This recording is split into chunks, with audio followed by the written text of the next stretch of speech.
Hola, sí, sonido, hola, hola. Van a estar acá sentados, ¿no? Hola, hola, hola, hola, hola, hola, hola, hola, hola, hola, hola. Ya le puse facultad de hecho.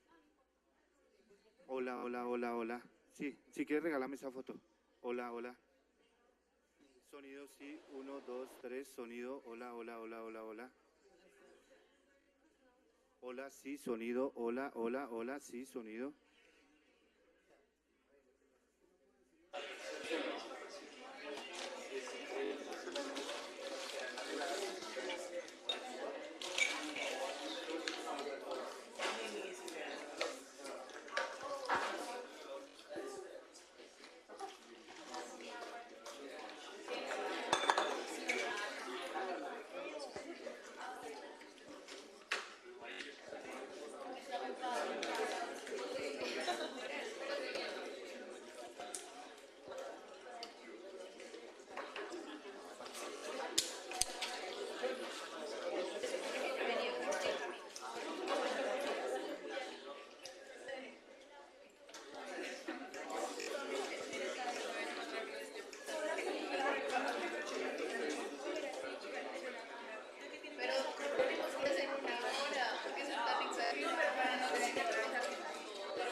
Hola a todos, bienvenidos. Es el momento de silencio. Gracias por venir y por tanta asistencia. Esto está más lleno de lo que pensamos que iba a estar. Bienvenido a comer mientras estamos acá. Esto es Brown Bank Lunch. El que trajo almuerzo lo puede sacar. Los que tienen sus sanduchitos por llegar temprano también. Solo es para que todos sepamos, estamos en un ambiente... Al de ustedes es mejor aún, no se preocupe. ¿Ah? Y solo es para saber cómo este es un ambiente informal, pero académico y crítico y analítico, ¿listo? Entonces yo le voy a dar la palabra a la doctora María Carmelina Londoño, que es la directora de la Maestría en Derecho Internacional, porque todos estos eventos los estamos haciendo en conjunto con la maestría. Entonces ya la dejo a ella para presentar este evento y a quienes vamos a tener el honor de escuchar hoy. Muchas gracias. Buenas tardes para todos y todas, muchísimas gracias por su asistencia. Sabemos que este es un tema que nos convoca de corazón, pero también nos convoca desde la academia. Y eso era lo que queríamos hacer con este conversatorio. Queríamos responder a una gran responsabilidad que tenemos desde la academia y es analizar los temas importantes, los temas humanos, sociales y en este caso un tema además con altísimo nivel político y de impacto para el derecho internacional desde un foro académico donde todas las ideas son respetadas por principio y que nos anima más bien a ese diálogo, a esa interacción con la finalidad de avanzar en una propuesta también de entendimiento y de solución para el caso venezolano. La crisis en Venezuela, las reflexiones desde la política y el derecho internacional es ese tema que nos convoca. Y queremos agradecer desde la Universidad de La Sabana, el decano de la facultad, los distintos directivos, tanto del programa en Derecho como del programa en Ciencias Políticas, así como de la Maestría en Derecho Internacional, al profesor José Benjamín Rodríguez Iturbe, quien nos ha facilitado junto con el profesor Guanipa esta interacción maravillosa con la presencia del embajador Humberto Calderón, del embajador del presidente Guanipa, del presidente Guaidó, perdón, Guaidó, ya lo iba diciendo. Guaidó en Colombia y la profesora Ani de la Quintana, quien es una analista política con muchísima experiencia también en análisis latinoamericano. Muchas gracias a todos por su presencia. Como tenemos streaming, es muy importante que las preguntas e intervenciones que vayamos a hacer, tanto de nuestro panel como del público, sean con micrófono. Muchas gracias. Bueno, me corresponde a mí presentar a nuestro invitado principal de esta mañana, que es el doctor Humberto Calderón, embajador designado ante Colombia por el presidente encargado y presidente de la Asamblea Nacional, Juan Guaidó. Presentar a Humberto Calderón para mí no resulta nada difícil. Nos conocemos hace más de medio siglo. Hemos sido militantes políticos muy activos desde nuestra juventud. Él ha tenido una trayectoria sumamente distinguida. Se le nombra embajador en Colombia no por accidente. Humberto Calderón ha sido ministro de Minas en Venezuela, presidente de PDVSA, ha sido ministro de Relaciones Exteriores de la República, cuando Venezuela era una república más o menos respetada y digna, y después ya en el ejercicio de su labor profesional ha sido un empresario petrolero, que es su especialidad, el petróleo, bastante relevante. Incluso tuvo residencia en Colombia mientras dirigía una empresa Vetra, dedicada a petróleo justamente, y en el último tiempo estaba residenciado en Madrid, donde la designación del presidente Guaidó motivó su traslado nuevamente a territorio colombiano.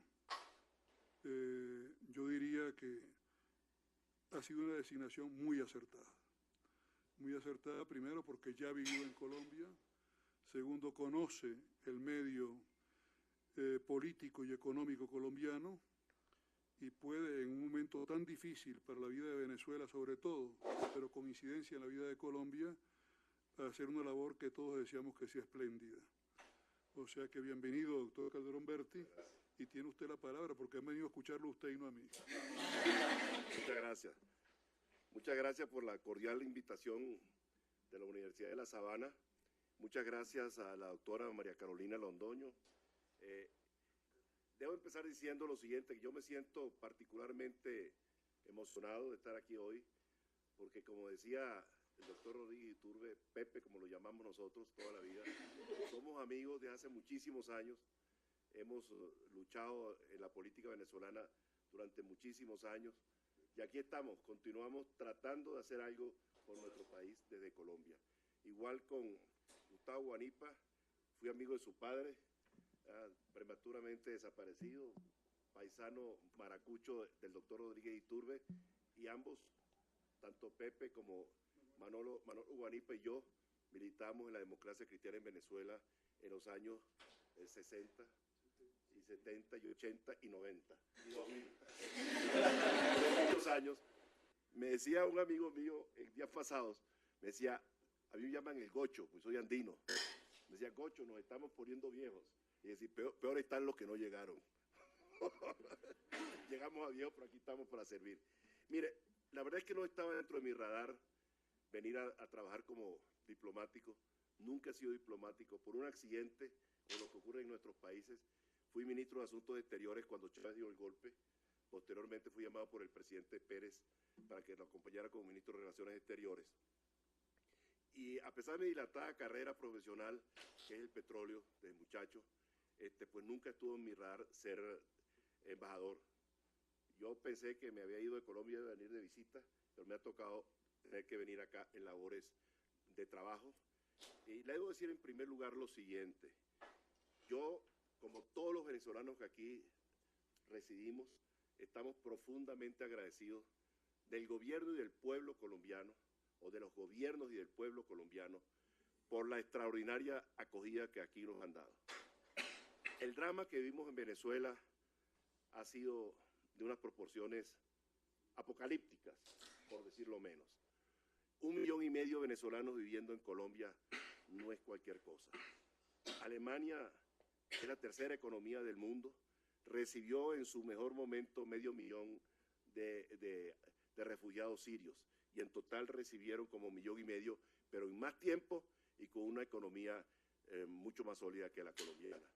Colombia tiene sus propias carencias, evidentemente, como país en vías de desarrollo. Carencias de educación, de salud, de vivienda, muchas presiones sobre el mercado laboral, y aún así nos han abierto los brazos. Yo considero que este hecho de haber acá en Colombia 1,5 millones de venezolanos va a significar un punto de quiebre en nuestras relaciones. Ustedes saben que los países limítrofes siempre tienen recelos históricos. Todavía aquí en Colombia se habla de la separación de la Gran Colombia del año 1830. El general Páez mal visto aquí, el general Santander mal visto allá. Entonces, eso es así. Pero este hecho va a marcar demasiado las relaciones entre nuestros dos países. Porque yo creo que este sentimiento de agradecimiento que yo en lo personal tengo, lo deben tener casi todos los venezolanos que aquí tienen. Bueno, por supuesto, ustedes entenderán que son circunstancias extremadamente complicadas desde el punto de vista humano. Les voy a relatar algunas de ellas, algunas experiencias con las que me he enfrentado en el transcurso de los últimos días. Aquí, por ejemplo, hay centenares de niños que atravesaron la frontera solos, sin los padres. Un niño de 2 años que apareció sin acompañamiento, no se sabe si fue que se perdió o lo abandonaron. Esos niños afortunadamente están siendo acogidos por bienestar familiar de una manera idónea que hay que agradecer. Hay 1,000 niños nacidos, hijos de padres indocumentados, que no son venezolanos ni son colombianos, que también constituye un tremendo drama. Hay presos políticos que el régimen venezolano ha utilizado indebidamente a la Interpol para ponerlos presos con alertas rojas y que son víctimas de los desafueros del régimen por distintas circunstancias, para robarle las pertenencias, para perseguirlos políticamente por cualquier cosa.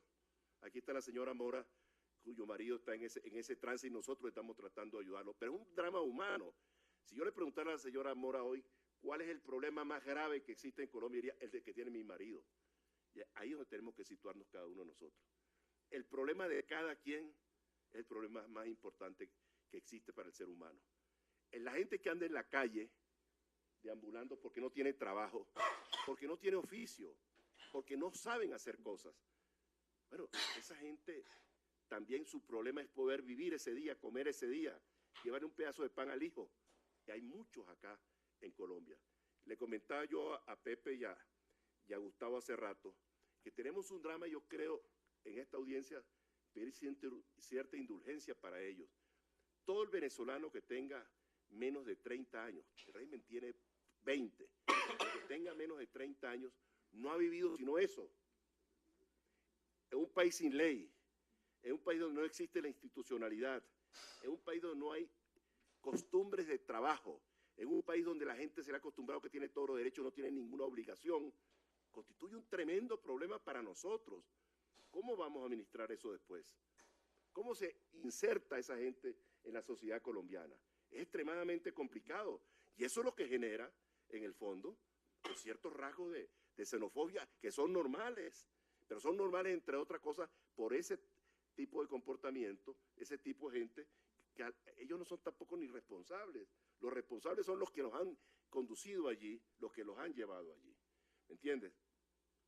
De manera tal de que este es un tema extremadamente escabroso, difícil de manejar. Todos los días tenemos un problema nuevo. En la semana pasada estábamos en Cúcuta tratando de pasar la ayuda humanitaria, comida y alimentos y medicina, más nada que eso. ¿Pero para quién era? ¿Para los opositores venezolanos? No, era para todos los venezolanos, inclusive para los del régimen que tampoco pueden comer porque no consiguen alimentos, para las esposas, las madres, los familiares de los militares venezolanos que son hoy el sostén del régimen. Para todos ellos eran los alimentos y las medicinas. ¿Qué hizo el régimen? Bloqueó los puentes y quemó la comida y quemó las medicinas. Bueno, una cuestión inconcebible. Como dice uno, ¿hasta dónde puede llegar la hazaña? ¿Hasta dónde puede llegar la maldad de esta gente? Bueno, lo hemos vivido durante 20 años. La diáspora venezolana hoy somos más de 4 millones de personas fuera. Colombia es una especie de tamiz, ¿no?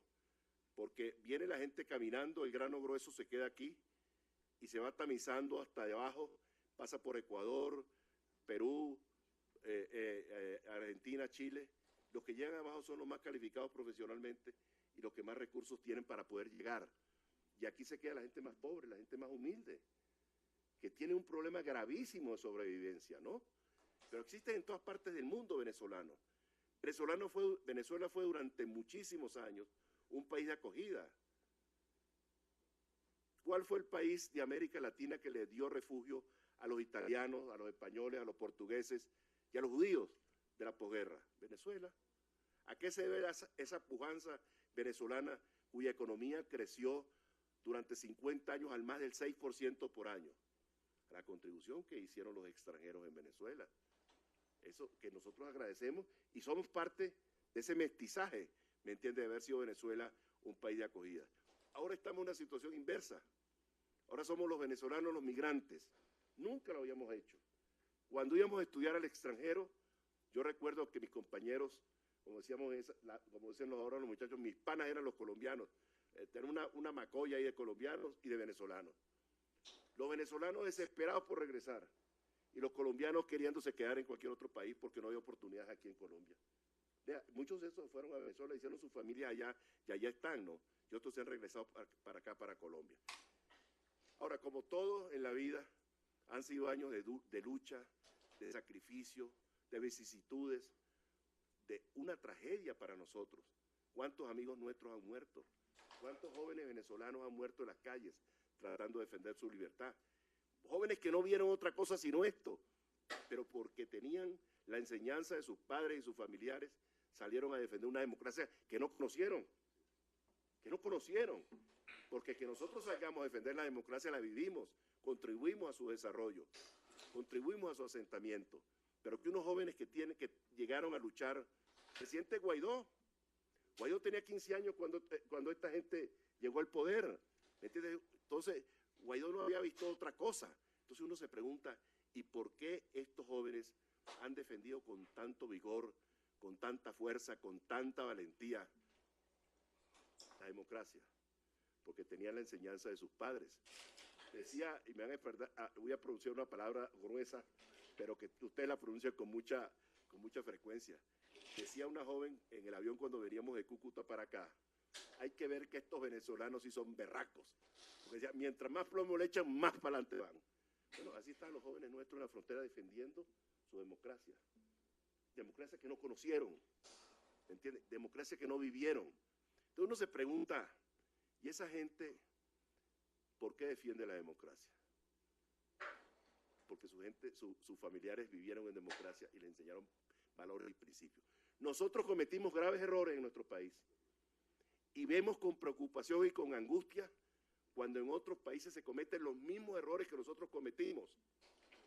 Hay que evitar eso, porque la democracia en América Latina no tiene fundación de concreto armado. Son democracias frágiles. Colombia es un país distinto a nosotros. Nosotros los que tenemos un historial de militares, le decía a mis amigos esta mañana, yo no conozco ninguna plaza pública venezolana donde haya un héroe reconocido civil.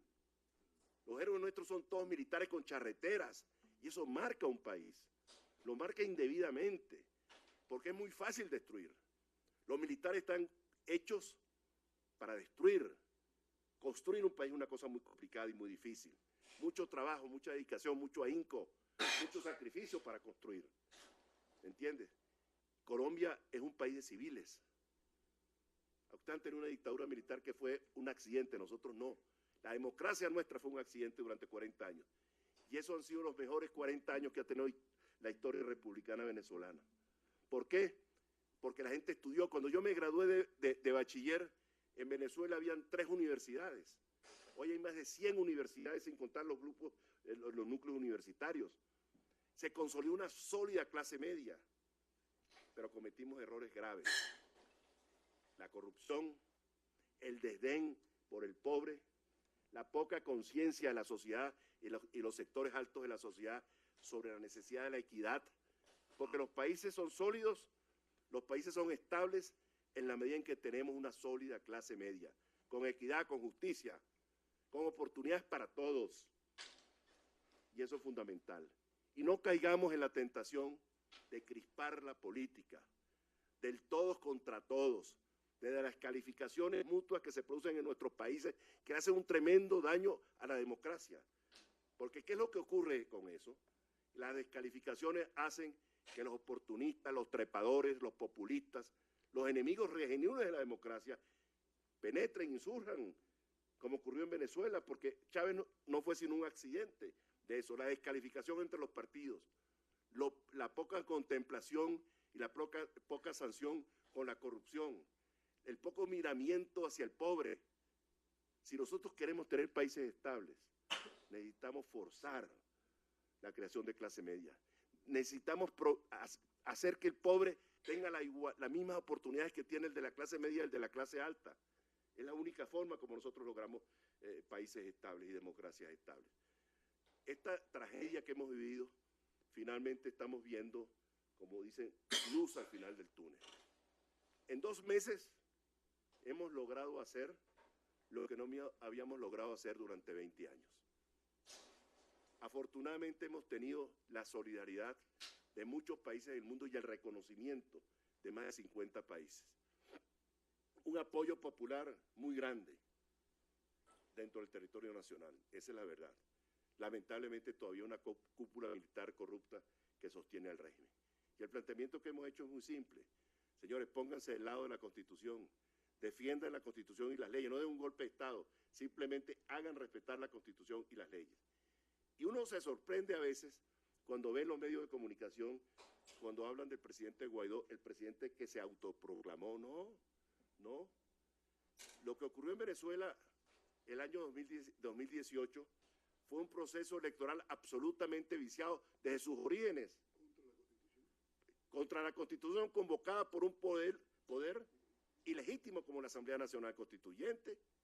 La Asamblea Nacional Constituyente fue una cuestión fraudulenta, inventada por el régimen, a dedo. Convoca unas elecciones donde teóricamente sale elegido Maduro, y Maduro se le vencía su periodo anterior el 10 de enero. Y por eso es que asume la presidencia de Venezuela Guaidó, como presidente del único poder legítimo que hay en Venezuela, que es la Asamblea Nacional. Eso es lo que ha ocurrido, ¿entiendes? Ahora, por supuesto, todavía el mandado no está hecho.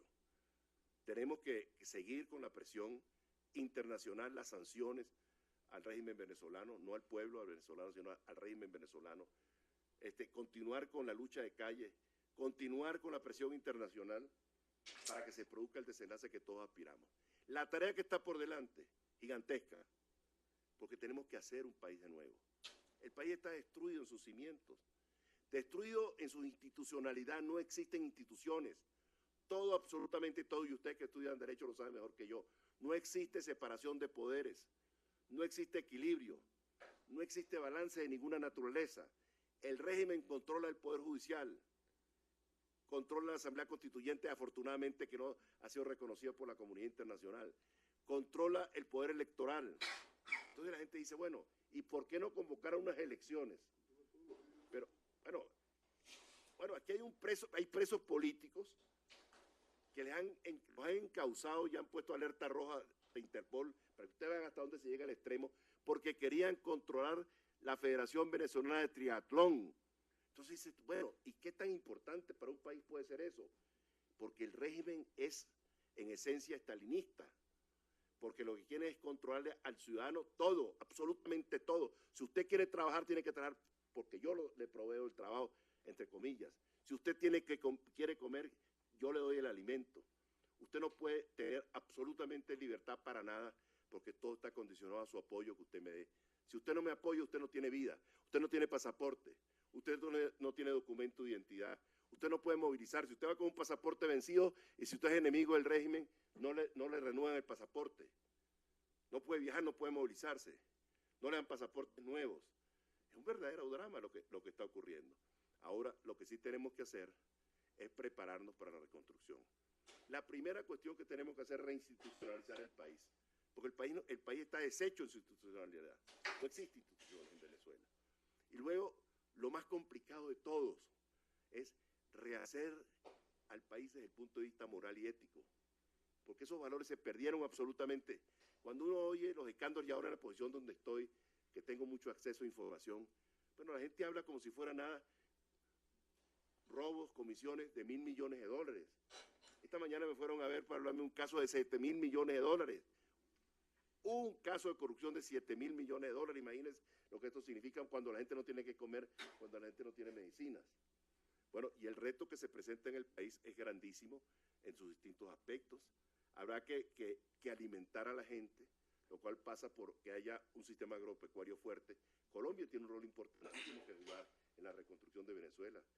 Yo diría que el país de privilegio en cuanto a la contribución a la reconstrucción de Venezuela es Colombia, por razones geográficas, históricas, lingüísticas, de cercanía, de todo, porque el país está deshecho en su integridad desde el punto de vista de la infraestructura de servicios. Si usted aquí un apagón dura media hora. En Venezuela hay pueblos y ciudades que tienen 8 y 10 horas diarias durante años de apagones. 6 horas, como el último. En todas partes, apagones. Hay que reconstruir el sistema de electricidad, el sistema de salud. Los hospitales no funcionan, no hay las cosas más elementales en los hospitales. La gente se está muriendo porque no tiene acceso a las medicinas ni a la salud. La gente de la frontera colombo-venezolana pasan a Cúcuta para que le den tratamiento de diálisis. Tienen días bloqueados, no lo dejan pasar. Los enfermos de cáncer tienen que viajar a Cúcuta para que los atiendan.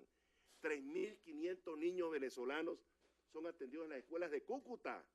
3.500. Imagínense ese drama. Y los que no están en la frontera y los que no están cerca de Cúcuta, ¿cómo hacen? Los que no están cerca de Colombia. Entonces, el mensaje es que tenemos que hacer un tremendo esfuerzo de reconstrucción.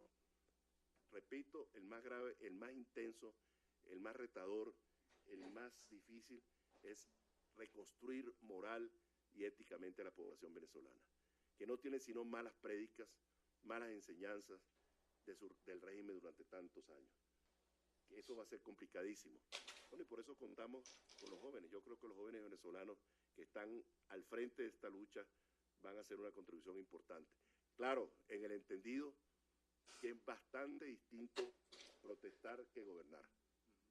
Hay que prepararse para gobernar, hay que prepararse para contribuir profesionalmente a la causa, porque cuando llegue la hora de la verdad, va a depender de lo que cada uno de nosotros sea capaces de aportar. Aportar por su país, aportar para la reconstrucción, todos sin excepción, jóvenes y viejos, los que están muy muchachos, los que estamos ya en los albores de nuestra vida, decir, señores, aquí no queda otra, sino trabajar todos unidos de la mano, con un partido, que es el Partido Venezuela, donde todos debemos poner nuestro granito de arena para construir nuestro país. Muchas gracias.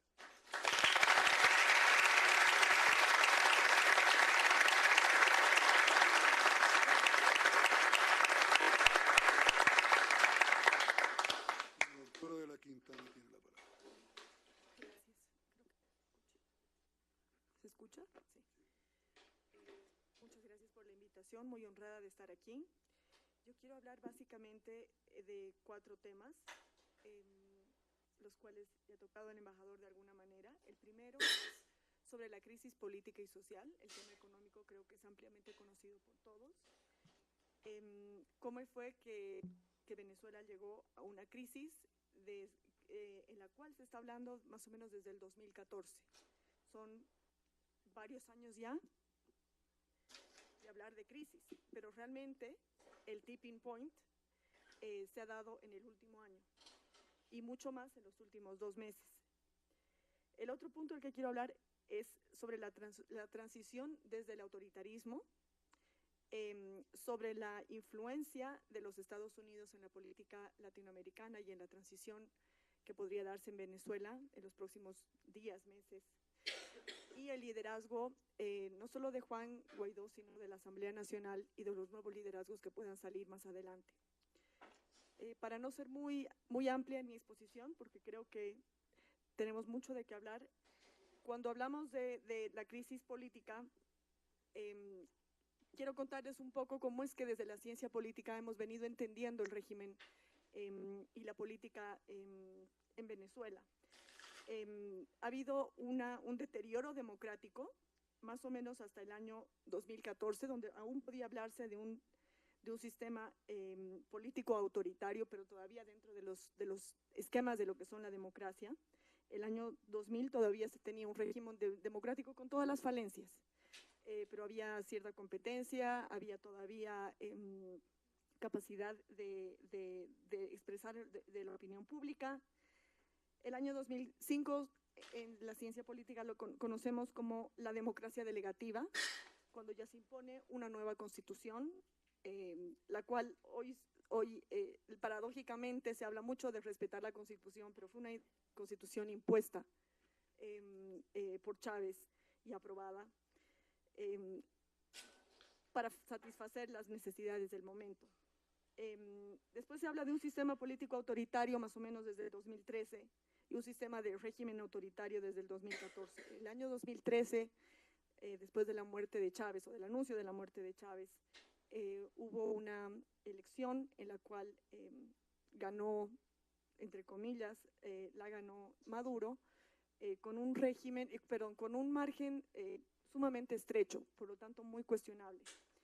Y es a partir de entonces que se ve que el régimen pasa de ser de democracia a un régimen totalitario, nuevamente después un régimen de un Estado mafioso, cuando ya se ve la incursión directa del ELN y de las FARC, y luego en los últimos tiempos simplemente se habla ya de cleptocracia y de una palabra que yo no la he encontrado en castellano, pero se llama cronismo en inglés, o es el nepotismo, pero va más allá del nepotismo.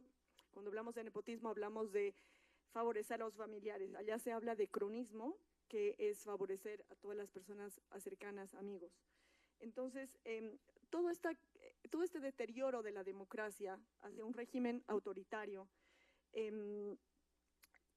¿cómo ha cambiado en los últimos 3 años, o 4 años, cuando yo digo del 2014 o del 2015? La crisis viene a ser social a partir del año 2015, cuando la legitimidad del régimen ya se ve afectada, no solamente por no poder satisfacer las necesidades económicas, sino porque la opinión pública fue cambiando. En un momento había una división, como fue el 2013, de la mitad del país a favor de Maduro y del chavismo y la otra mitad a favor de la oposición. Pero ya el año pasado hablamos de una opinión pública de 64% en contra de Maduro, pidiendo el cambio. Muchos años de desconfianza e inseguridad y ya no hay más polarización. Hoy lo que queda es una transición desde el autoritarismo que no sabemos cómo va a ser. Creo que los siguientes días, las siguientes semanas, los siguientes meses van a ser determinantes, pero realmente es muy incierto. Nuestra historia en Latinoamérica de la transición del autoritarismo, que comenzó más o menos en el 79 y que ha continuado, y la más cercana que tenemos ha sido la del año 2000 en Perú. Las transiciones del autoritarismo hacia la democracia han sido muy variadas, entonces no hay una regla, no hay, a pesar de que en la ciencia política la hemos estudiado, no hay una regla que nos diga cómo va a ser. Lo que sí sabemos, y ese es el tercer punto que yo quería tocar, es que la política norteamericana, la política internacional norteamericana ha tenido efectos muy nefastos en la región. Hace una semana o hace 2 semanas se hablaba de la intervención militar. Existe el grupo de Lima que desde todas las formas democráticas está tratando de evitar ese tipo de intervención militar.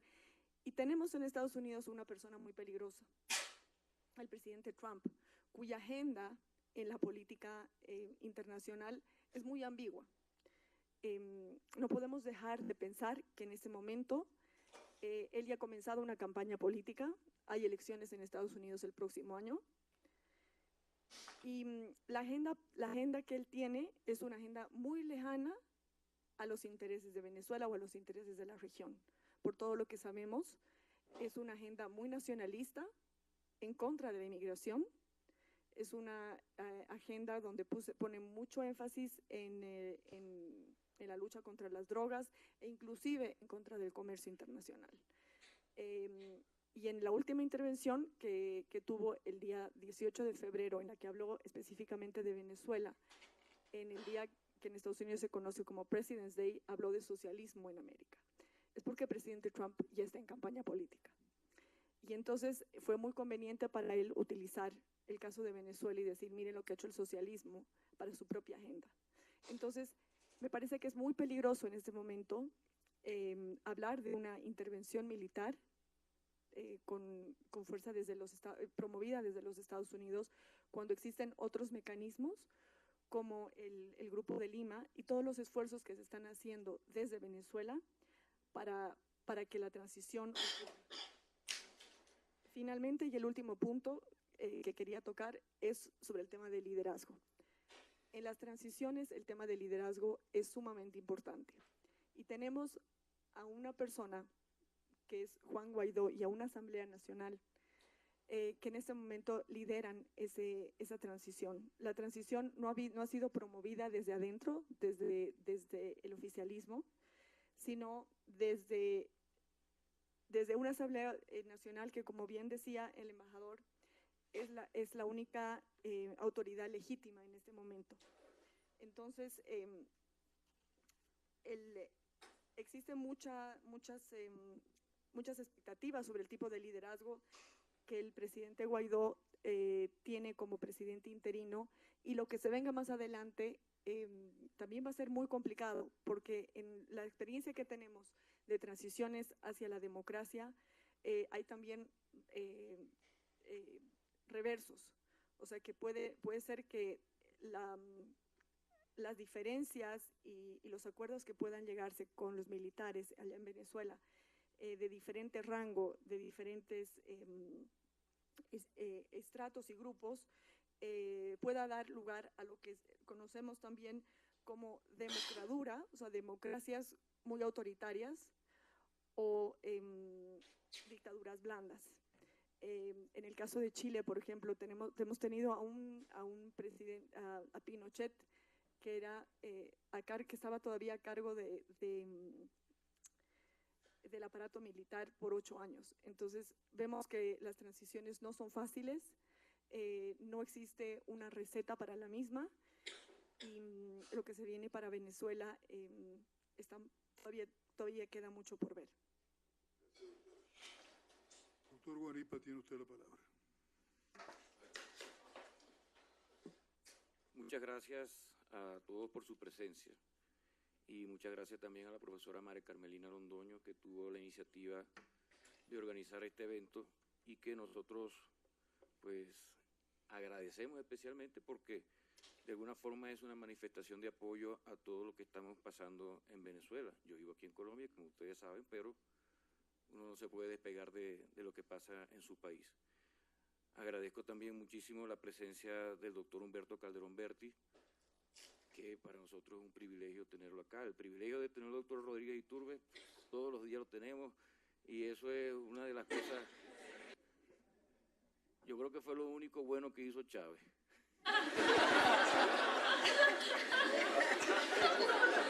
No se ponga bravo, doctor, pero la verdad que el privilegio que han tenido aquí los estudiantes de La Sabana es grandísimo.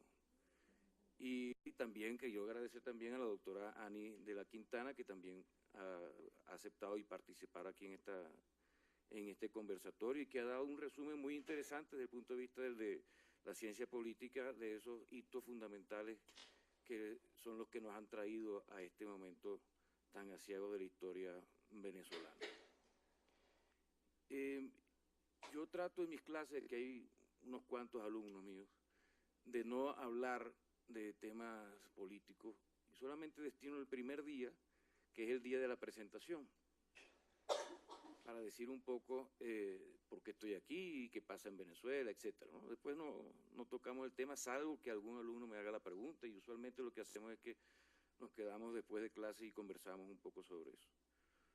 Pero yo les he dicho, y lo repito, y cada vez que puedo lo digo, gracias a Dios que existe Colombia.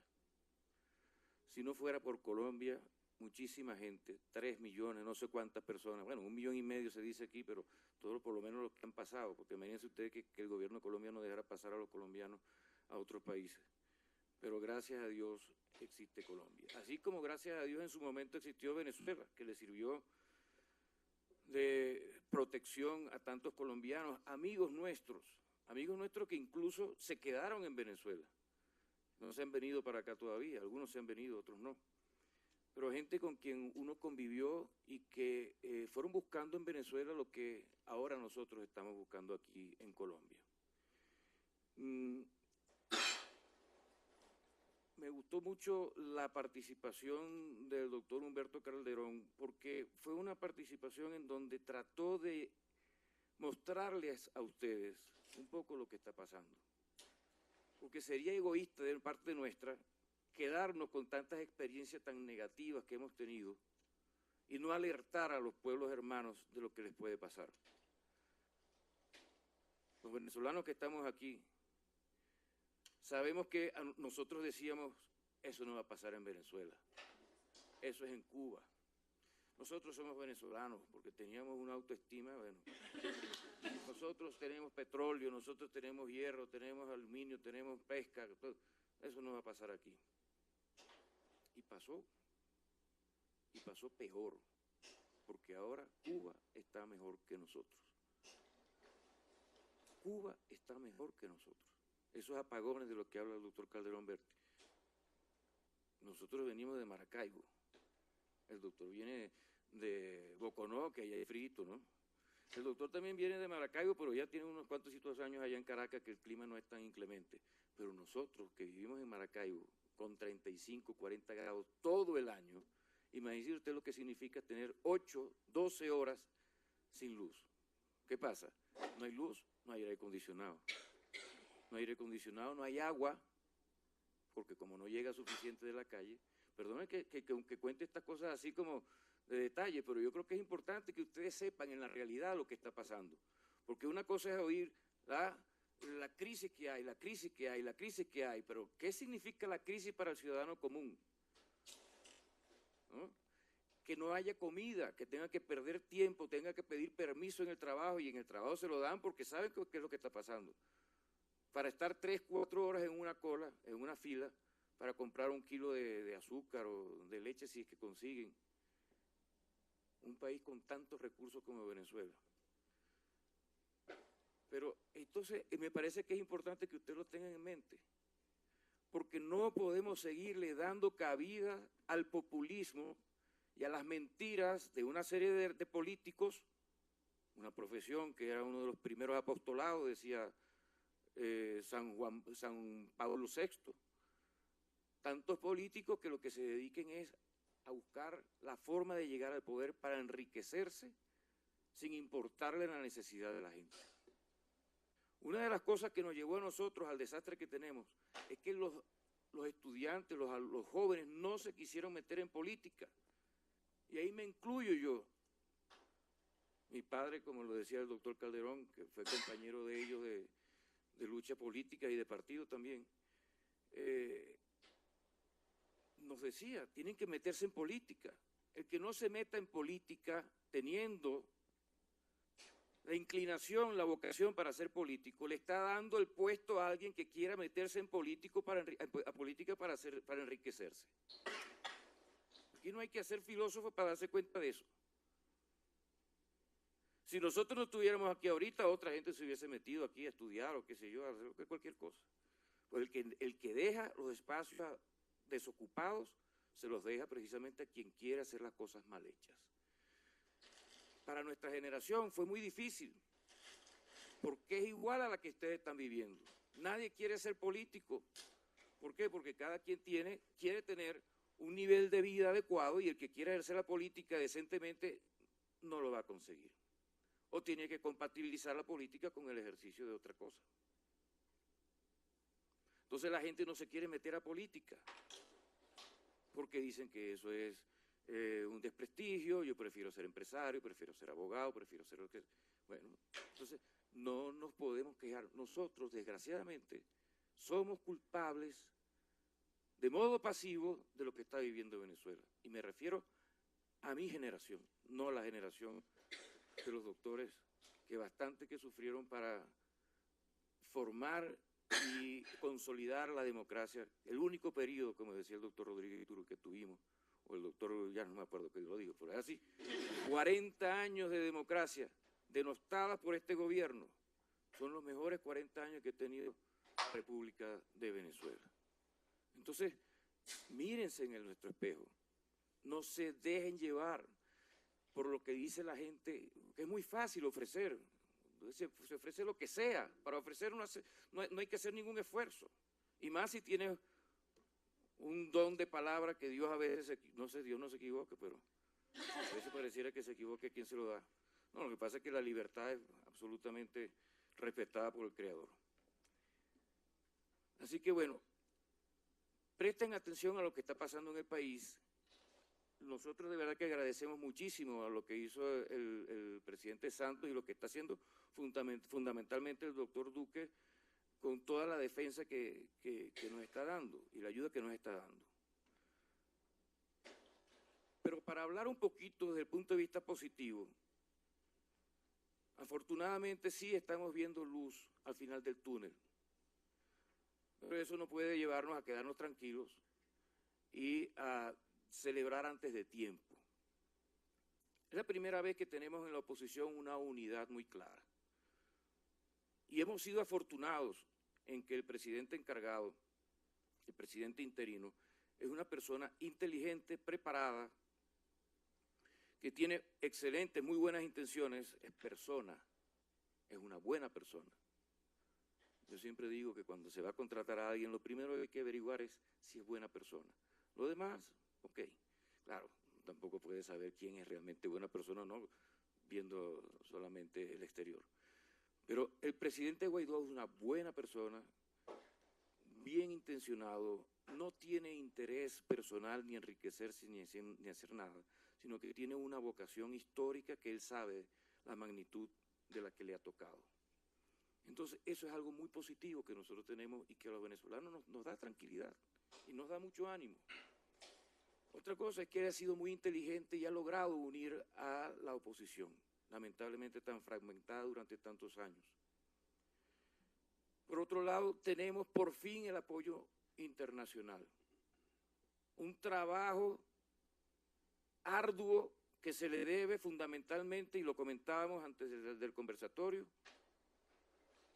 al doctor Julio Borges, que lamentablemente ha sido atacado demasiado por la prensa, porque, en Venezuela me refiero, porque este es un político que solamente se dedica a hacer y no le importa la apariencia personal. Y yo creo que los extremos son malos.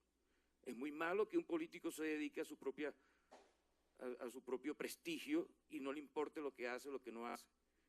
Y es muy malo también dedicarse solamente a trabajar y no cuidar el prestigio. Aunque nadie discute su prestigio, pero sí su capacidad de líder, etc. Todo esto fundamentalmente, o por lo menos el inicio, se le debe a Julio Borges. Y tenemos un apoyo internacional que nos permite estar sentado ahorita con un embajador. Imagínense ustedes, y eso es propio o muy interesante para el derecho internacional. Un embajador, pues ya no teníamos el embajador nombrado por Maduro, pero tenemos un embajador nombrado por el presidente interino y es aceptado como tal por el gobierno colombiano. Después buscaremos la embajada, doctor. Lo importante es tener el embajador, no la embajada. La embajada está donde está el embajador. Así es, donde está la embajada está aquí ahorita en la Universidad de La Sabana.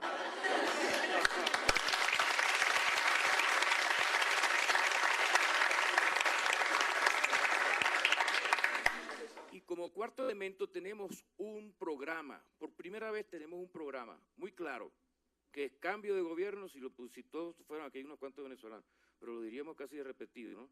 Como otras cosas también que se dirían repetidas, pero no lo voy a decir aquí porque... Pero bueno, tenemos cambio de gobierno, primero, elecciones libres, ¿y qué? Sí, gobierno de transición y elecciones libres. Ese es el programa. Esa es la usurpación, que es el cambio de gobierno, elecciones libres, como fin. Como fin, claro, como dicen, ahora es que viene lo bueno después de que salgamos de este señor, ¿no? Porque es un problema de reconstrucción. Entonces tenemos un objetivo con unas estrategias bien determinadas, un pueblo unido, o sea, lo que se vio cuando regresó Maduro a Venezuela, perdón, Guaidó a Venezuela, no se había visto, yo creo, ni que en la época de Chávez. Quizás la movilización de respaldo más grande que tuvo Chávez fue en el fatídico 13 de abril del año 2011, 2012, yo no me acuerdo. 2002, después de que salió, exacto, después de ese efímero triunfo que tuvimos cuando salimos de Chávez, por ese día. Pero, sí, pero tenemos ahora este presidente que tiene una aclamación popular increíble. 70%, 80% de la población está a favor de él. Hay que tener cuidado con los efectos de cámara, ¿no? Porque mucha gente todavía me pregunta, ¿pero cómo es posible que tanto pueblo siga apoyando a Maduro? Eso es mentira. Porque ellos en el ADN está la mentira de esos señores.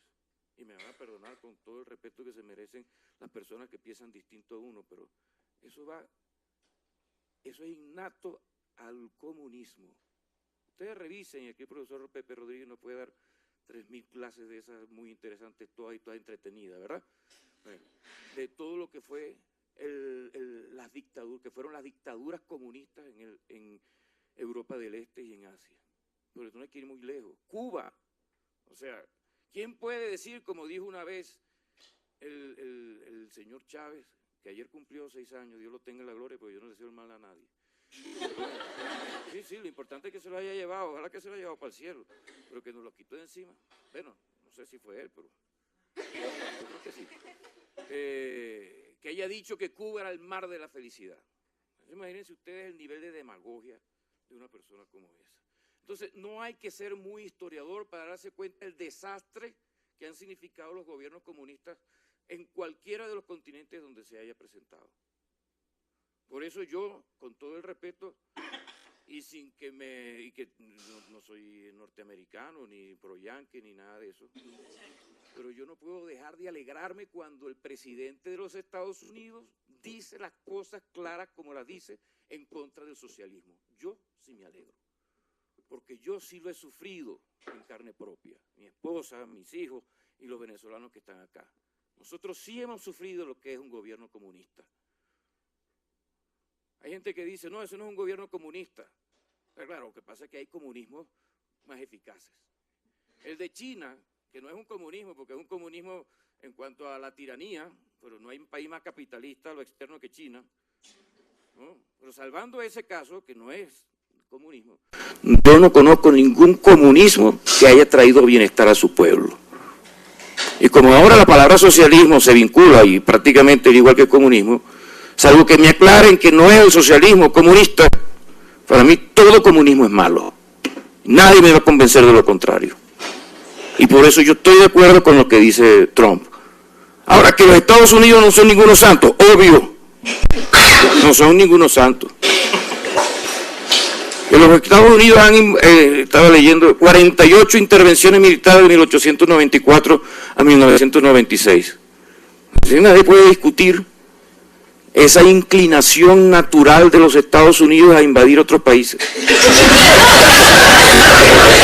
Justo, especial, no sé. Pero yo quiero preguntar, ¿es que los rusos son distintos? Los rusos sí son santos. ¿Es que el imperialismo comunista es bueno? Yo no estoy, me estoy refiriendo a cosas que no se han dicho aquí, me estoy explicando, ¿no?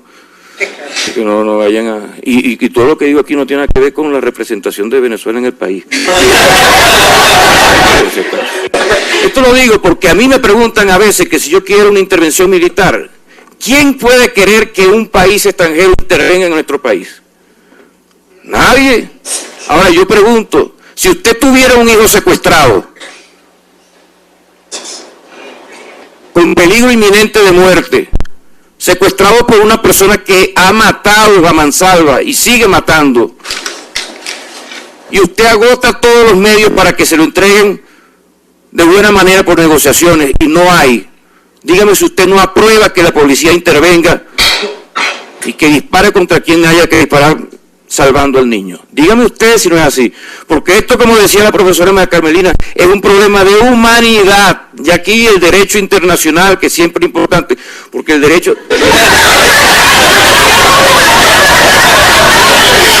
de familia es más, ¿verdad? No, mentira. No, pero es que uno es un tema ya de derecho, es decir, ¿qué es el derecho? Todos lo sabemos aquí, nos lo han explicado. ¿Es un instrumento de qué? De la justicia. El fin último de la justicia, no el derecho. Y el derecho tiene que adecuarse para que sea capaz de proveer justicia. Entonces, en Venezuela tenemos un presidente que no se ha autoproclamado, sino que le tocaba por la Constitución chavista, le tocaba suplir un cargo o ejercer un cargo para el cual no hubo ninguna elección. No la hubo, ni Venezuela la reconoce ni la reconocen los países democráticos. Este señor se encargó como debe ser, y ha establecido o ha constituido o dictado a través de la Asamblea Nacional un estatuto para la transición que regulan todos estos pasos que nosotros en 3 pasos hemos resumido. O sea que tenemos, con la precariedad de lo que no está previsto en la Constitución, tenemos un margen legal que nos permite decir que lo que se está haciendo es legítimo. Pero aunque no lo hubiera, díganme ustedes, si se justifica y se puede quedar el concierto de las naciones callado ante unos sátrapas que se atreven a quemar camiones, 40.000 kilos de comida y medicina. Es una barbarie, eso no puede ser. Gente que estaba esperando allí algo para ver si podía comer de lo que venían en los camiones. ¿Cómo se puede llamar eso?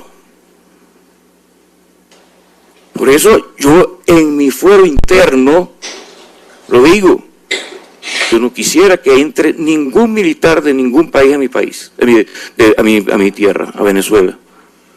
Pero desgraciadamente si ese es el precio que hay que pagar, pues tendremos que pagarlo, porque lo que no podemos permitir es que la gente se siga muriendo de hambre y de enfermedades, por culpa de un gobierno que lo único que le interesa es perpetuarse. Y otra cosa importante que no podemos perder de vista, y con esto termino, el gran culpable de que esto se siga manteniendo es el gobierno cubano. El gobierno cubano. Aquí se habla no, que si salimos a través de un golpe de Estado. Señores, el golpe de Estado lo dio Chávez hace rato y Maduro lo ha continuado. Esto es un golpe de Estado continuado. Cuando los militares despierten y lo saquen, ojalá que eso sea así, no va a haber ningún golpe de Estado, sino la restitución de la vigencia de la Constitución. Hemos sido expoliados por un gobierno extranjero que se llama Cuba. Con perdón de los parásitos, el parásito más grande que existió en Latinoamérica. 22.000 agentes cubanos. Ustedes saben que todavía le mandamos a Cuba, me corrige el profesor, que el doctor que es especialista en la materia, entre 60.000 y 80.000 barriles diarios.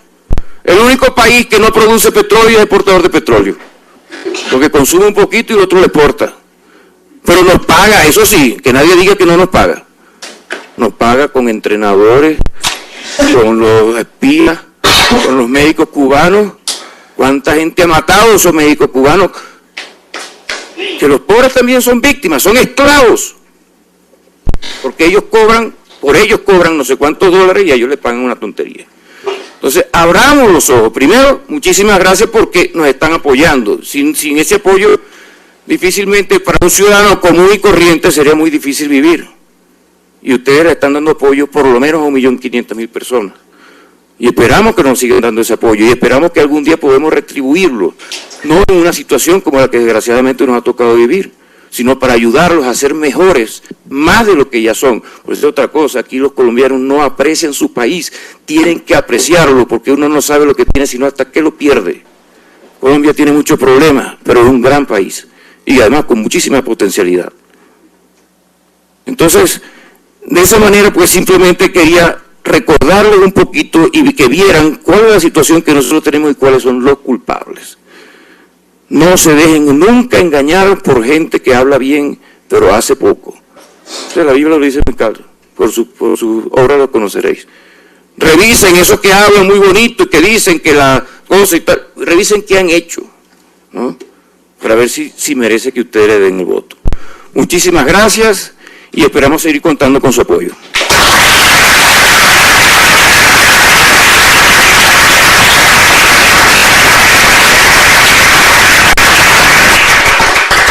De comentario antes de darle la palabra al embajador Calderón para que culmine este conversatorio.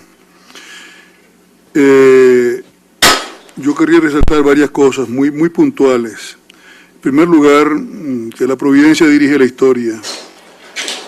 Juan Guaidó hace 4 o 5 meses era conocido estrictamente en el ámbito político más inmediato de la Asamblea Nacional. Hoy es el líder del país.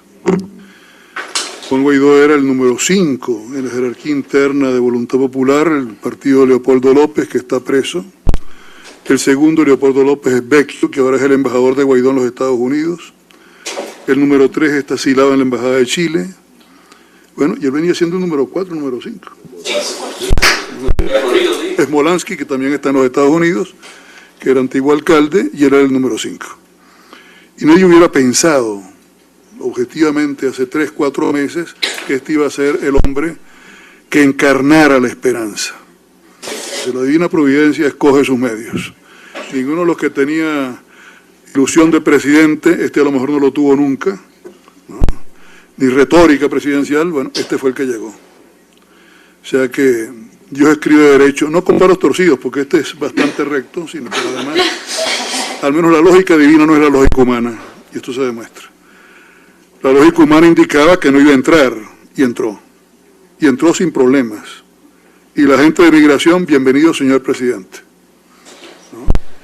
Y la aclamación que hubo hace 2 días, es imponente, ¿no? Las multitudes en Caracas, en Maracaibo, en Valencia, en todos lados, ¿no?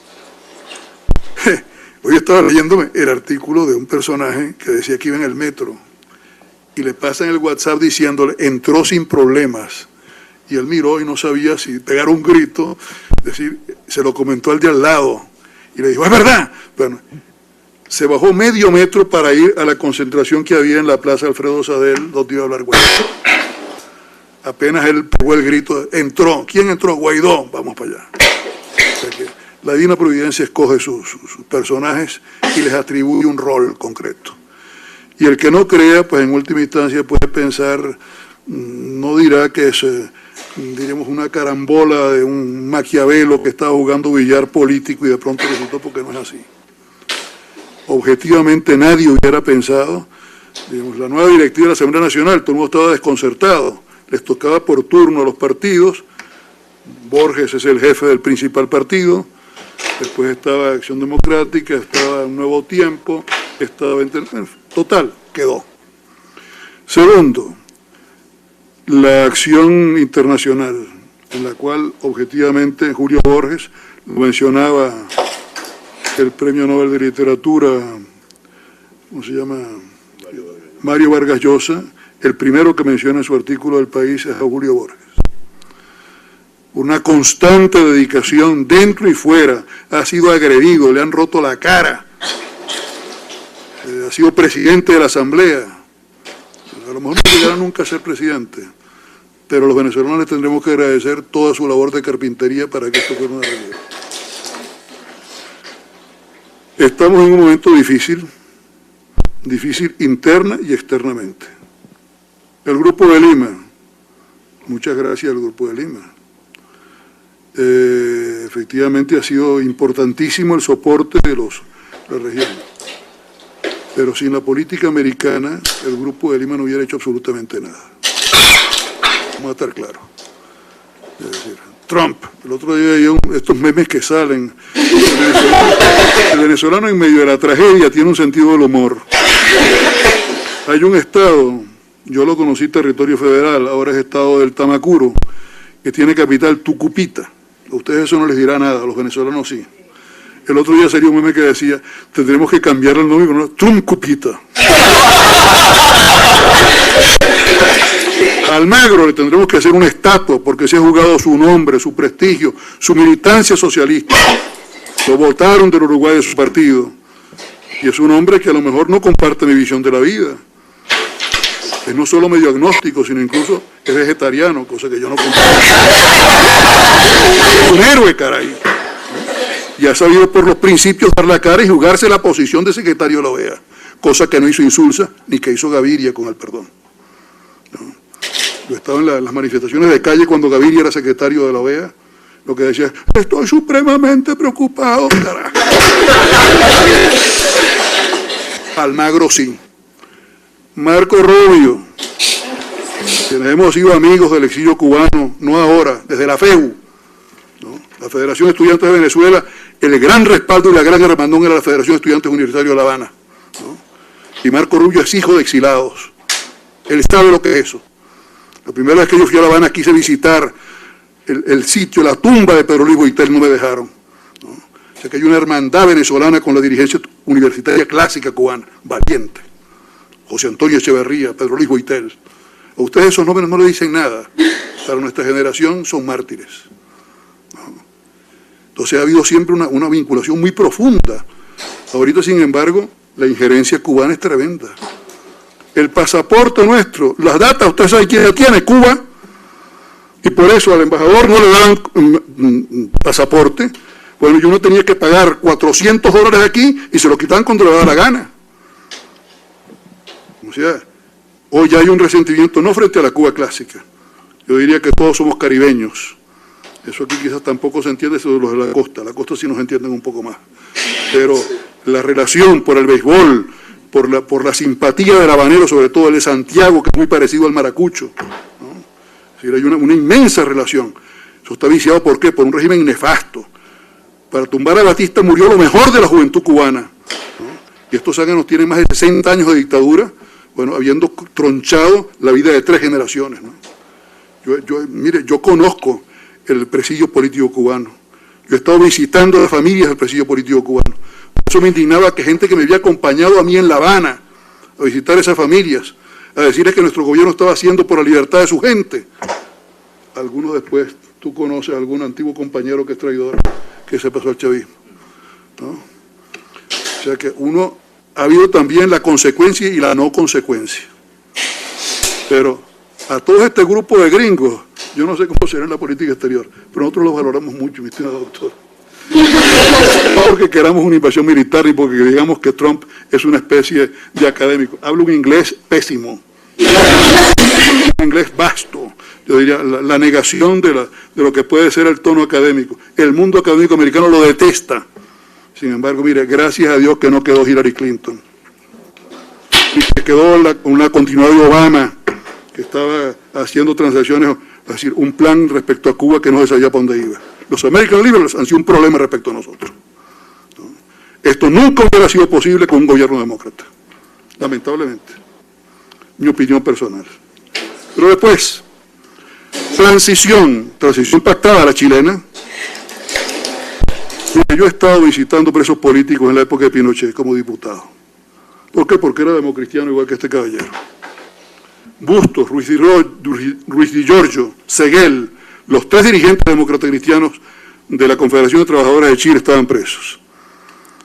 Yo he ido a verlos y le puedo decir que la forma en que ellos estaban, otros no, otros los mataron efectivamente. No es que fueran las hermanitas de la caridad del régimen de Pinochet. Pero entramos los venezolanos y los carabineros de Chile, adelante señor diputado. No entró ningún chileno, ¿no? Pero puedo decir que lo que yo vi de condiciones de vida, es decir, a ningún diputado ni expresidente dejaron ver a Leopoldo López en cuando estaba preso en Ramo Verde, ¿no? Y el expresidente de la Federación de Estudiantes de la universidad donde ambos somos graduados, a la Universidad Central, que es Juan Requesens, lleva ya meses, sin juicio, torturado, y uno dice, por primera vez en 400 años hay una mujer presidenta de la Federación de Estudiantes. Ustedes no saben lo que es la Federación de Estudiantes. Fue para nosotros la gran escuela de formación política. Después fueron las juventudes de los partidos. Pero el mundo estudiantil universitario, desde 1812, la universidad está al frente, ¿no? Guaidó que no es egresado de la Central, fue a un acto de la Central conmovedor. Citó la última estrofa del himno de la Central, que es un canto de combate, ¿no? Donde decía justamente, alma mater, abierto cabildo abierto, ¿no? Donde el pueblo redime su voz, ¿no? Nuestro pueblo de amable destino, como el tuyo empinado hacia Dios. ¿Qué pasa? Ninguno de nosotros pagó un centavo para la educación media y para la educación universitaria. La clase media venezolana se nutre de la universidad. También se nutría del ejército, que está destrozado ahorita. ¿Y se nutre de qué? De la migración. Yo tengo más de 40 sobrinos, somos 10. O sea que sobrinos nietos, y ya tengo sobrinos bisnietos. Pero muchos de ellos tienen pasaporte de la Unión Europea. ¿Por qué? Porque buena parte de mis cuñados y cuñadas son hijos de inmigrantes. Yo soy venezolano viejo, ciertamente, pero la maravilla era ver que era no solo de acogida, sino que la clase media, lo que hizo al país en la década de los 40, de los 50, de los 60, fue la migración. Profe, disculpe. Migración italiana, migración... ¿eh? Yo no tuviera hijos si mi suegro no hubiera ido para Venezuela, que es italiano. Claro, no tuviera hijos, ni estuviera casado aquí con mi esposa. ¿Es verdad? Entonces, es una cosa maravillosa. Y lo digo porque es difícil entender esto, porque Colombia no es un país de migración. La migración la hacen los paisas aquí. ¿Verdad? Van hasta Cali, siempre embajada paisa en cualquier carretera.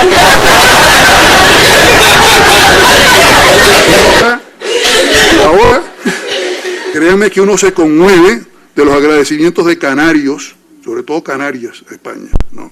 De la migración española, la migración italiana, cuando el gobierno italiano no daba respaldo, del testimonio de los emigrantes que han vuelto, pidiendo el respaldo del gobierno italiano. Entonces dice, caramba, es gente que se compenetró. Las manifestaciones más hermosas han sido cuando salían con las banderas de cada país, griegos, la Icurriña vasca, ¿no? Gora Euskadi, no Ascatuta, pero Gora Euskadi. ¿Por qué? Porque mi madre es de origen vasco, ¿no? Entonces, uno dice, caramba, transición pactada, la chilena. Yo fui amigo personal, igual que Humberto, de Patricio Elwin, del viejo Frei, de mucho más calibre que el joven Frei, indudablemente. Pero caray, fue una transición pactada y aquello fue muy duro. Pero sin embargo Chile está hoy en una ruta asombrosa. Dios quiera que haya realmente un porvenir. ¿Cuál va a ser la transición venezolana? No lo sabemos, honestamente no lo sabemos. La Venezuela que yo conocí, me duele mucho hablar de mi país, porque ya es una patria que no conozco. Yo tengo 14 años y medio aquí de exilado, ¿no? ¿Por qué? Porque tenía una demanda por rebelión civil que pedían de 12 a 24 años de prisión. Este desgraciado a los 64 años lo que quiere es que me muera preso. Y por eso mis amigos vete, y me vine. Y entonces estoy aquí en la sabana. Pero yo no sé cómo va a ser la transición, pero el problema más duro va a ser la transformación de nuevo de la mente y yo le diría del alma venezolana, mucho más que lo material, mucho más que eso. El venezolano no odiaba, pero yo tengo compañeros de bachillerato y compañeras de bachillerato del preuniversitario, de los liceos públicos. Yo soy egresado, estudié con los jesuitas, pero después el liceo público, el preuniversitario y siempre en la universidad pública, de muy distinto origen social y de muy distinto pensamiento ideológico. El libro sobre Trotsky yo se lo dedico a un amigo mío trotskista, que cuando yo era presidente de la Cámara era el vicepresidente, que fue guerrillero. Su hijo me quiere mucho, que es Alonso Moleiro, redactor de Tal Cual, etcétera, etcétera, ¿no? Es decir, no nos odiábamos, éramos adversarios, pero no enemigos. El venezolano no odiaba, hoy ya odia. Y ese odio lo sembró Chávez. Una mentalidad complicada, distorsionada, enferma, y enfermó el alma del país. Destrozó su propia institución, la institución militar, que va a ser la más difícil de reconstruir, ¿no? Entonces, reconstruir el alma de un país, la infectio societatis, dicen los viejos romanos en derecho, eso cuesta mucho. Nosotros somos 10 hermanos y gracias a Dios estamos todos vivos. A mi hermano mayor, que es nefrólogo y buen nefrólogo, tiene ya 80 años, yo cumplo 79 este año. Él me decía, mira, la reconstrucción no la vemos ni tú ni yo, porque lo que se ha roto en 20 tarda 50 en volver a ser un país ya de potencia. Yo lo que le pedí a la Divina Providencia, y creo que gracias a Dios me lo va a conceder, es ver el comienzo del nuevo amanecer. Y ese comienzo del nuevo amanecer es difícil, muy difícil. O sea que lo que le toca a Guaidó, es decir, cese de la usurpación, gobierno de transición, elecciones libres, ¿cómo no? Ahí está, son las etapas. Bueno, el gobierno de transición va a ser muy complicado. ¿Complicado por qué? Porque saldrán entonces los maquiavelitos a decir, elecciones en 30 días. No se pueden hacer en 30 días, desgraciado, porque hay que nombrar un nuevo Consejo Nacional Electoral, porque hay que depurar la data, porque hay que hacer elecciones que realmente sean transparentes, porque tenemos 30 años de fraudes, caray. La única elección verdadera fue la primera de Chávez, ¿no? Entonces uno dice, caray, esto va a ser complicado, muy complicado va a ser. O sea que la ayuda que les estamos pidiendo no solo ahorita, no es solo la material, sino que entiendan que lo que le toca a Guaidó como presidente de la transición va a ser realmente un vía crucis. Es decir, esto no es decir vamos a gozar de las mieles del poder, que lo reciban en Itamaraty, que lo reciban en la Casa Rosada, en Buenos Aires, que lo reciban hasta en el Palacio de las Garzas, aquí en Panamá. No, lo que viene es muy duro, ¿no? Ahora, gracias a Dios, estoy loco por volver, se lo confieso.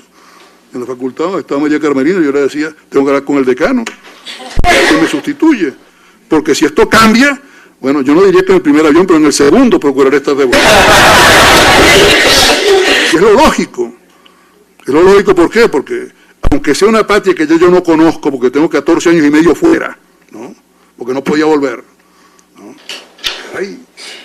Uno sueña con ver el renacimiento del país, la reconstrucción del país, ¿no? Entonces, a esa ayuda sí la necesitamos y mucho.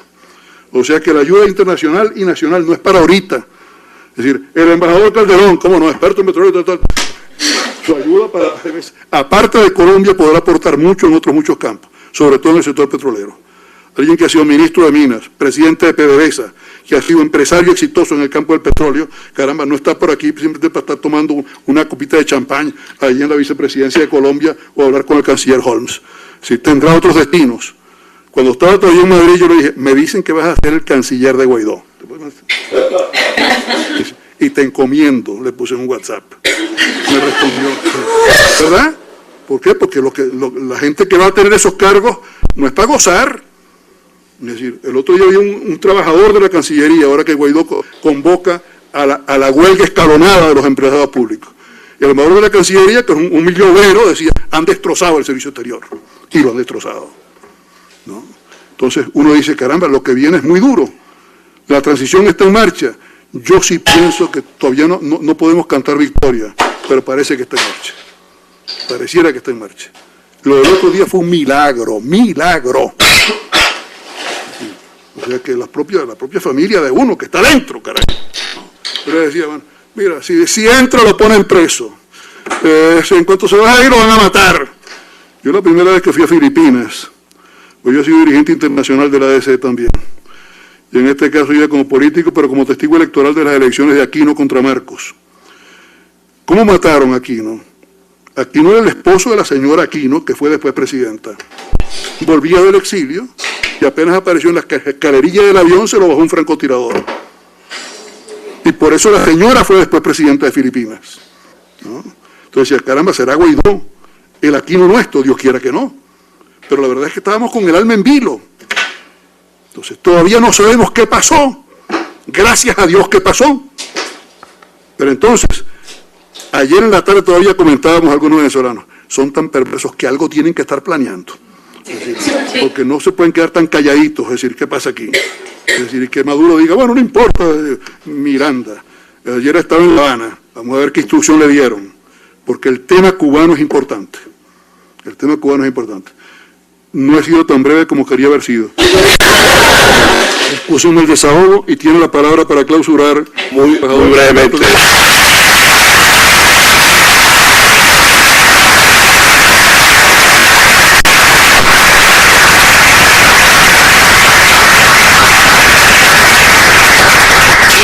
Muy brevemente, porque entre otras cosas me voy a tener que ir porque tengo un compromiso, pero es que tengo a la Asamblea Nacional pendiente una entrevista conmigo para una cosa demasiado urgente.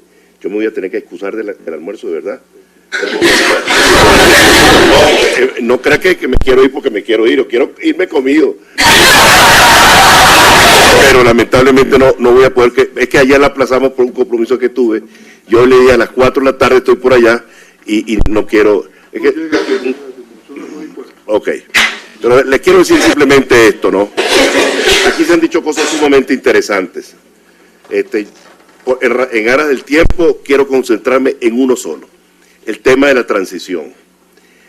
La transición venezolana va a ser extremadamente complicada, muy, muy complicada. No se parece en nada a ninguna otra. En nada. Porque, entre otras cosas, porque en Chile no se destruyó la institucionalidad. En Venezuela no hay interlocutores, en ninguna parte. Es decir, ni siquiera hay interlocutores. La expresión que se ha forjado por allí, o que se ha acuñado, mejor dicho, todos somos hermanos, vamos a reconciliarnos, es extremadamente complicado. Se lo digo con el alma, con toda sinceridad.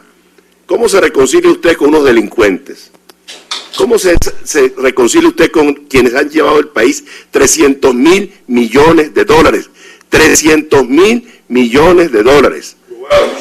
Robados. ¿Cómo se reconcilia usted con los que asesinan a gente desarmada, gente inerte? Cada rato, eso tienen años torturando, matando gente. Es que es una cosa extremadamente complicada. Me decían unos amigos míos que conocen el tema militar hace algunos años que la última línea de defensa del régimen iban a ser los presos comunes. Pero es que eso me lo dijeron hace 3 años. Eso era lo que estaba en la frontera quemando y disparando. Presos comunes vestidos de militares. ¿Cómo hace usted para organizar una transición? ¿Cómo hace usted para organizar un gobierno de transición como algunos piensan, donde participe los que han sido responsables de destruir y de saquear el país. Eso es imposible, imposible. Yo lo digo con toda sinceridad, eso es humanamente imposible. A mí me llama la atención, honestamente le digo, por razones de mi trabajo, yo no soy diplomático, yo no soy politólogo, yo no soy abogado, soy ingeniero y geólogo. Abrir de huecos y producir petróleo. Eso es lo mío. Eso es lo que he hecho toda mi vida. Y eso es lo que estaba haciendo aquí en Colombia. En el Putumayo. Levante la mano los que conocen el Putumayo.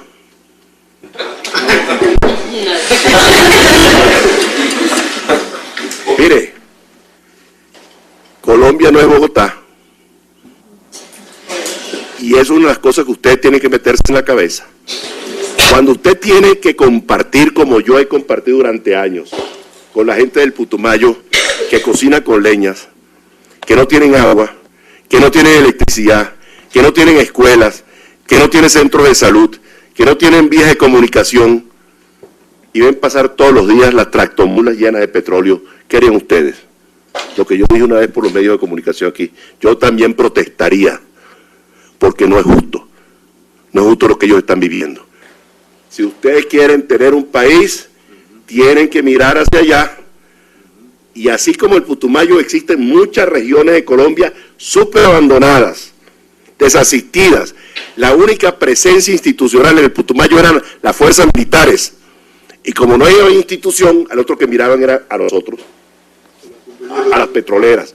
Digo esto como una cuestión al margen, pero que es así. El otro día estuve en la televisión y le dije a los camarógrafos y a la moderadora, a todo el mundo, levante la mano ustedes, ¿quién conoce el Putumayo? Nadie lo conocía. Esa es una realidad que ustedes están viviendo, ¿ah? Pero hay cosas en el Chocó y en Buenaventura, en todos esos sitios que la gente que vive en Bogotá no conoce. Claro, Colombia es un país de montaña, un país que estuvo aislado muchos años, es verdad. Un país donde la violencia impedía que ustedes circularan por las carreteras, porque no había carreteras y las pocas que había las tenían tomada la guerrilla. Entonces es verdad. Y por eso es que la aviación aquí es tan poderosa por esa circunstancia. Pero volviendo al tema, yo le quería tratar. Organizar una transición en Venezuela no es fácil. Nos ha costado mucho llegar donde hemos llegado. Entre otras cosas, por el espíritu corruptor que ha tenido el régimen venezolano. La gente cree que la corrupción es el gobierno, no, es del gobierno, es de los militares, es de los empresarios, es libre de oposición, es de todo. Se ha tejido una telaraña de intereses que ha hecho imposible salir del régimen antes por esto del tema de la corrupción. Y Pepe Rodríguez decía algo que es la Biblia. Los europeos que odian a los Estados Unidos, pero que lo han tenido que salvar 2 veces, porque es la verdad. En Europa todo el mundo es antinorteamericano, pero cuando han tenido las castañas en el fuego, vengan acá, ayúdenme, Primera y Segunda Guerra Mundial. Si no fuera por los americanos, no existiría Europa hoy, la Unión Europea. ¿Ah? OTAN. Bueno, cada vez que hay un lío, ¿quién solucionó el problema de Serbia? Los americanos. ¿Quién le quitó el emporio mal hecho, pero se lo quitó de Gaddafi? ¿Quién le quitó al Medio Oriente el problema de Saddam? Gringos. Yo no soy proamericano ni nada, pero esa es la realidad. Pero a la gente no le gusta. Pero viendo el tema, el grupo de apoyo, configurado por algunos países de la Unión Europea y algunos países de América Latina, están insistiendo que la transición debe comenzar por adelantar cuanto antes un proceso electoral. Mire, un proceso electoral donde no sabemos cuántos venezolanos somos, porque no lo sabemos. Los cubanos sí lo saben. Bueno, los cubanos, pero un proceso electoral donde tenemos un registro electoral totalmente viciado, donde los muertos votan, donde los triple y cuádruple cedulados existen, donde no hay una autoridad electoral confiable, donde no hay veeduría de ninguna naturaleza, no hay testigos electorales de ninguna naturaleza, donde el proceso de votación no es manual, sino que es electrónico y todo el software lo manejan ellos mismos. ¿Cómo se adelanta un proceso electoral así? Eso como le digan a usted, entre este cuarto a Sabina que le dan a palo dentro del cuarto. El cuarto oscuro a palo. No se puede. Entonces, la transición venezolana va a ser complejísima, dificilísima y tiene que tomar tiempo, porque el país hay que comenzar a organizarlo, y no puede ser una cuestión de 3 meses, ni 6 meses, tendrá que ser entre 1 año y medio, 2 años, no puede ser menos, porque lo que hay que hacer es de tal envergadura, de tal dimensión, que sentar las bases para lo que venga después, que tendrá que ser un gobierno genuinamente democrático, en elecciones libres, va a costar mucho y sobre todo va a ser extremadamente costoso desde el punto de vista político. Porque los que tengan la responsabilidad de tomar las decisiones, la gente los va a odiar. ¿Por qué? Porque van a tener que hacer lo que no se ha hecho en 20 años, en el plano económico, en el plano social, llamando la atención a la gente sobre las cosas. Mire, yo he tratado en los pocos días que tengo aquí en Colombia, 3 semanas, un mes, de propiciar reuniones con el sector empresarial para organizarnos para el día D+1. Es decir, vamos a organizarnos porque tenemos problemas de alimentos, de medicinas, de insumos agropecuarios y después todo lo demás. Entonces hemos venido hablando de esos temas. He recibido llamadas y comunicaciones de grupos empresariales venezolanos que me dicen: ¡epa! Humberto, los que son amigos míos, los que no son amigos, embajador, hay que tener cuidado con los colombianos, porque lo que quieren es adueñarse de Venezuela, porque no están acostumbrados a competir, Dios mío, porque lo que quieren es el proteccionismo sobre donde han vivido toda la vida. ¿Es o no es? El subsidio del Estado, el proteccionismo del Estado, los altos aranceles, para no saber competir, no han querido aprender a competir. Ahora, si queremos un país nuevo, todas esas cosas tienen que cambiar. La gente no puede seguir pensando que todo lo que necesita se lo tiene que proveer el Estado. El Estado tiene que dar oportunidades de educación, de salud para todo el mundo, pero la gente a través del estudio que se prepare para trabajar. Es lo que hay que hacer y es lo que el colombiano sabe hacer. El amigo Guanipa decía que Colombia es un gran país. Yo le digo a mis amigos colombianos, antes de estar yo en esta posición, que yo me merecía una medalla, porque yo era un gran embajador de Colombia. Pues yo decía: mire, yo conozco toda América Latina como conozco buenas partes del mundo por mi trabajo. El país más importante de América Latina se llama Colombia. Métanse eso en la cabeza, porque aquí hay de todo. Aquí hay hierro, petróleo, gas, minerales, etcétera, pero hay algo que es lo que más vale de todo: gente laboriosa, gente que le gusta trabajar, gente que está acostumbrada a trabajar y que gente que sabe que si no trabaja no come. Sí es. Y eso es la base de este país. Cuando este país se quita de encima la tragedia esta que queda todavía remanente allí, de grupos al margen de la ley, guerrilleros, bandas criminales, narcotraficantes, etcétera, esto es un cohete Apolo con los motores apagados, se lo digo yo a ustedes jóvenes, métanse eso en la cabeza. Este país es el país que tiene las mejores condiciones estructurales para ser un país del primer mundo cuanto antes. ¿De qué depende eso? Olvídense del populismo, olvídense de la crispación política, olvídense que todo el mundo es malo. No puede ser así. No puede vivirse en un país con futuro donde todos los dirigentes políticos lo que hagan es descalificar al otro. Eso es malo, porque ahí es donde medra los oportunistas y los trepadores, que fue lo que vivimos en Venezuela. Y miren lo que nos costó, miren lo que nos costó. Ahora, por supuesto, organizar en Venezuela una transición que va a ser difícil y traumática, tenemos necesariamente que contar con el concurso y el apoyo de Colombia, en primer lugar, y de la comunidad internacional. ¿Quién va a ser el país que más le conviene que en Venezuela haya un sistema de gobierno democrático, estable y que funcione? Colombia. ¿Por qué? Porque no es solamente porque se ofrecen oportunidades, que sí las van a ver, sino porque un país como Colombia no puede vivir vecino, porque no nos podemos mudar del vecindario, un país donde no existe estabilidad política, progreso social y oportunidades para su propia gente. Si eso se logra en Venezuela, eso va a repercutir favorablemente en Colombia en primer lugar y en toda la región. Muchas gracias.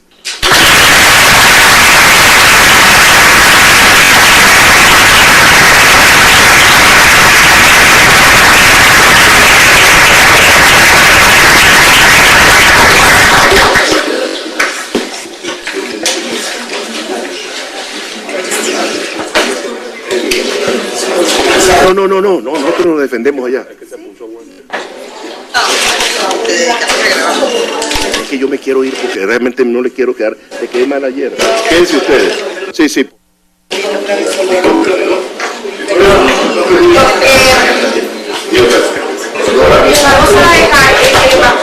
El embajador se va, pero sí, porque varias personas han dicho que querían alguna pregunta, desafortunadamente no podrá ser el embajador que la conteste, pero si hubiera alguna pregunta, vamos a dejar un espacio para 2 o 3 que pudiera el resto del panel eventualmente contestar si fuera de su interés, ¿de acuerdo?